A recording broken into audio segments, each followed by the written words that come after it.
নমস্কার।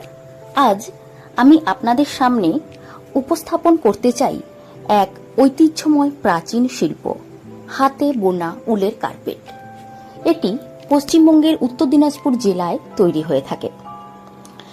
এটি কেবল একটি ঘর সাজানোর সামগ্রী নয়, বরং একটি সময়, ধৈর্য এবং শিল্পীর হৃদয়ের পরিশ্রমের ফল।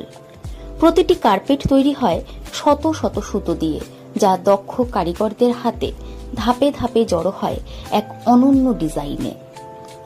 এতে যেমন থাকে প্রাকৃতিক উলের কোমলতা, তেমনি থাকে নিখুঁত হাতে বুননের সৌন্দর্য। এই কার্পেট আমাদের সংস্কৃতির এক গুরুত্বপূর্ণ অংশ। এটি ঘরের পরিবেশকে করে তোলে উষ্ণ, অভিজাত এবং স্বচ্ছন্দ।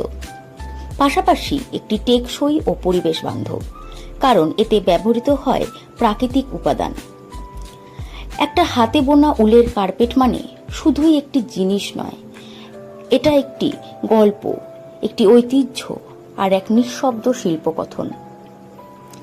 চলুন আমরা এই শিল্পকে সম্মান জানাই এবং টিকে থাকার পথ তৈরি করি। আমার ভিডিও ভালো লাগলে অবশ্যই লাইক, কমেন্ট এবং আমার চ্যানেলটিকে সাবস্ক্রাইব করে দিন। আর আমার পেজটি শিল্পকুটির, এটিকে ফলো করে রাখুন। আরও অনেক এ ধরনের ভিডিও আসতে চলেছে। দেখা হচ্ছে অন্য আরেকটি হাতের কাজের ভিডিওতে। ধন্যবাদ।